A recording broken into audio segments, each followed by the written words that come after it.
Bonsoir, bonsoir et bienvenue dans cette nouvelle vidéo. Ce soir, c'est avec grand plaisir que je vous partage la recette de la bûche de Noël.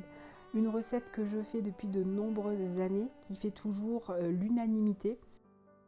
Vous pouvez varier les parfums, vous pouvez varier la déco, elle sera toujours excellente.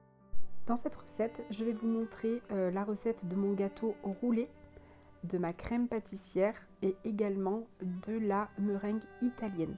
Alors la meringue italienne, c'est une meringue qui supporte parfaitement d'être brûlée au chalumeau.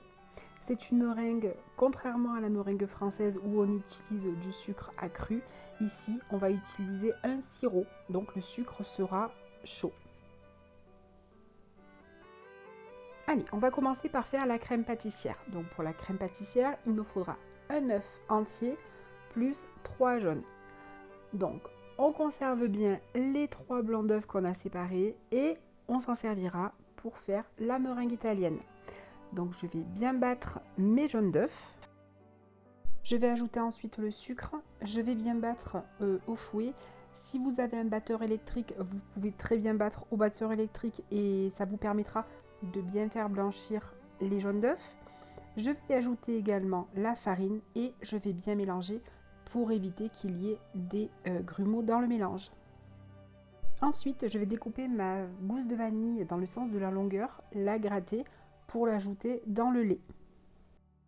Une fois que votre vanille est grattée, soit vous mettez la gousse dans le lait, découpée en deux, que l'écorce, vous la mettez dans le lait. Sinon, vous pouvez très bien la mettre dans du sucre, ça vous fera du sucre vanillé. C'est une super astuce aussi. Je mets donc la vanille dans le lait. Et je y ajoute également les 2 morceaux de gousse que j'ai coupés. Je mets ensuite mon lait à chauffer et je ne vais pas attendre qu'il bout réellement.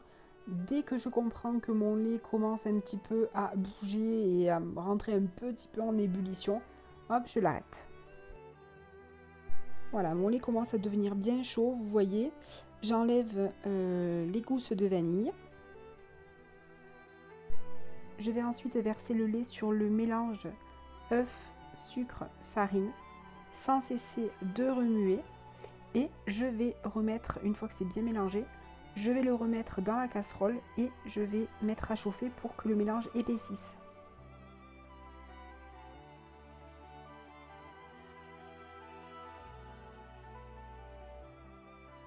Voilà, et là ça va être à l'œil, donc le mieux c'est d'utiliser une cuillère en bois, vous savez, une spatule, et il faut en fait que votre mélange nappe bien la cuillère, vous allez sentir que ça épaissit, et voilà, et il faut savoir qu'en refroidissant, elle va encore plus épaissir. Donc je vais vous montrer la consistance qu'il faut pour qu'elle soit idéale quand elle est chaude. Lorsque vous arrivez à cette texture de crème bien épaisse, votre crème est prête.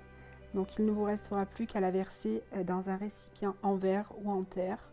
On va éviter le plastique bien évidemment. Et on va le filmer au contact.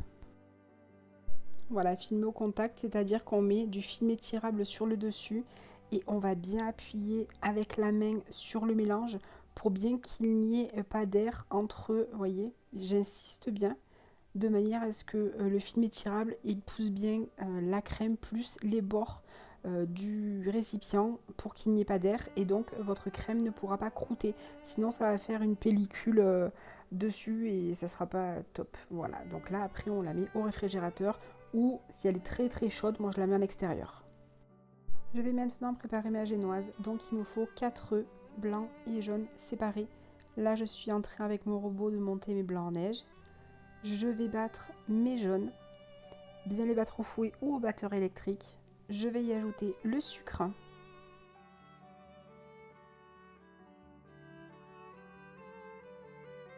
J'y ajoute ensuite la farine et je vais bien battre.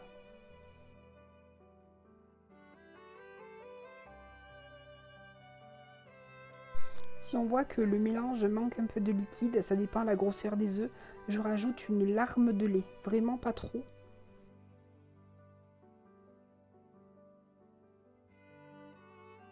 Je vais ensuite ajouter les blancs montés en neige.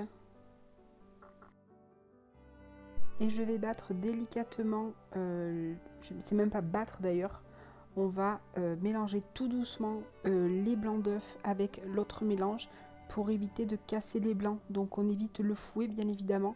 Et vous avez vu, je relève. Comme vous pouvez le voir dans la recette, il n'y a pas de levure. C'est le fait que les blancs en neige soient incorporés délicatement qui va permettre à votre pâte de garder du volume. Je vais ensuite déposer ma pâte dans mon moule de marle. Donc c'est un moule exprès pour les génoises.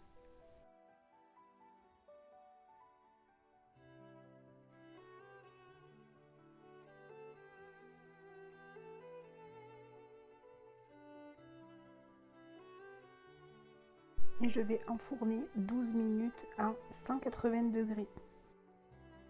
Une fois que mon biscuit est cuit, je vais retourner le moule sur soit un torchon humide ou du papier sulfurisé. Je fais attention parce que c'est vraiment très chaud.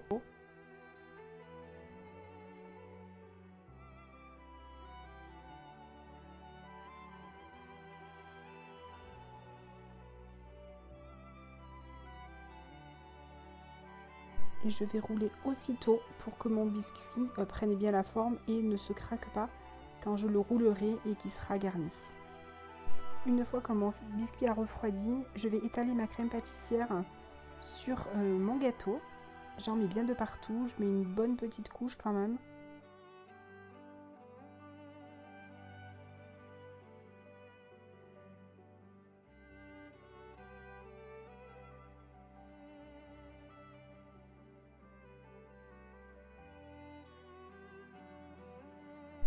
Je vais maintenant y ajouter des framboises. Alors c'est des framboises bien sûr surgelées que j'achète à Intermarché.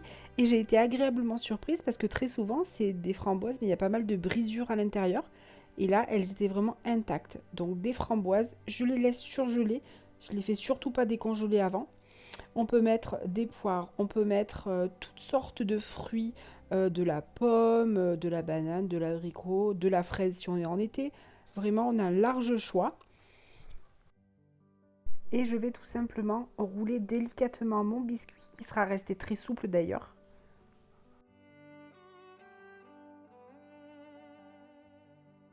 Alors je viens de me rendre compte que c'est un petit peu creux sur le côté, vous avez pu voir, donc c'est pas grave.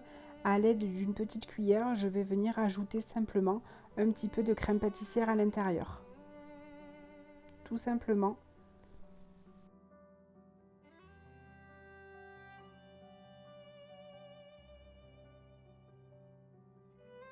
Je vais maintenant préparer la meringue. Donc je vais mettre dans mon robot les blancs d'œufs. Donc j'en ai 3. Dans une casserole, je vais donc mettre 150 g de sucre en poudre et 30 g d'eau. À cette étape-là, il faut absolument un thermomètre de cuisine. Donc moi, c'est un thermomètre que j'avais commandé sur Amazon, mais vous en trouvez en grande surface sans problème.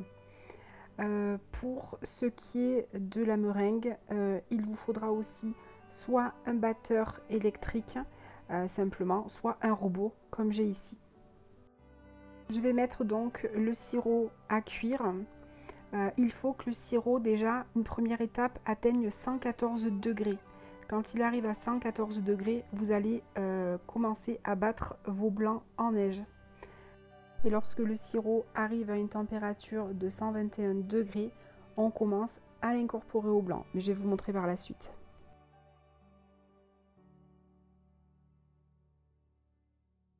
Le sirop atteint 114 degrés, donc je commence à battre mes blancs en neige. Le sirop est arrivé à 121 degrés, donc je l'incorpore délicatement à mes blancs en petits filets. Vous pouvez voir comment je fais. Et sans cesser de remuer, bien évidemment, le batteur est à son maximum. Et ça va permettre de monter les blancs en neige et ça va permettre de les cuire également. C'est une meringue qui supporte très bien le fait d'être brûlée au chalumeau. C'est la meringue qu'on met sur les tartes au citron.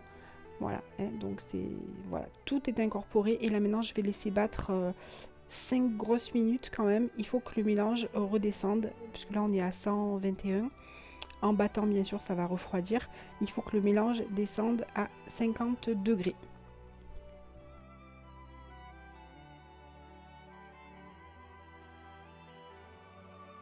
Voilà, vous voyez, la meringue a changé de texture. Je vais relever le fouet et elle est prête quand on voit le bec d'oiseau. Donc regardez bien, vous allez voir. Hop, le petit point qu'on voit là, ça s'appelle le bec d'oiseau. Alors, grosse catastrophe en direct.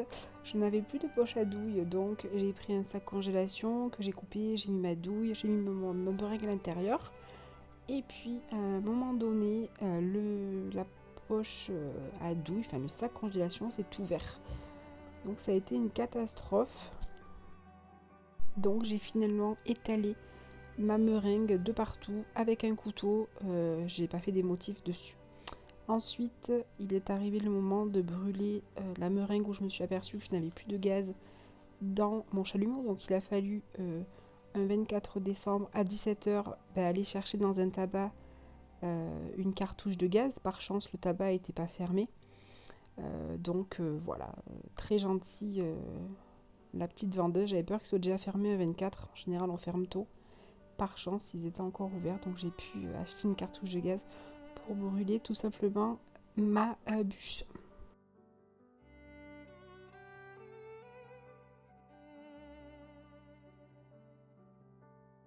Je rajoute ensuite dessus des petits sujets pour finaliser la décoration.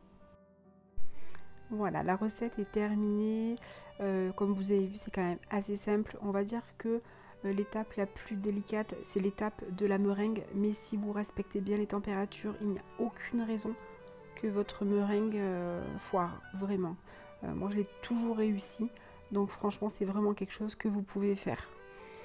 Voilà, j'ai fait le lendemain une deuxième bûche que j'ai fait à la crème pâtissière et à la poire. Je l'ai décorée exactement de la même manière, comme vous pouvez voir, et avec une fourchette, j'ai fait des petits sillons. Donc là, ça fait vraiment bûche de bois, et elle est très jolie. Elle était aussi très bonne. Voilà, j'espère que cette vidéo vous aura plu. J'espère que vous vous inspirerez de la recette pour réaliser votre bûche pour le 31 décembre. Je vous souhaite une très bonne soirée. N'hésitez pas à vous abonner. Laissez-moi un petit commentaire, ça me fera très plaisir et je vous répondrai sans souci. N'hésitez pas à mettre un petit pouce, à activer la petite cloche pour les vidéos à venir. Je vous souhaite une très bonne soirée, une très bonne fin d'année et je pense que je vous dis à l'année prochaine.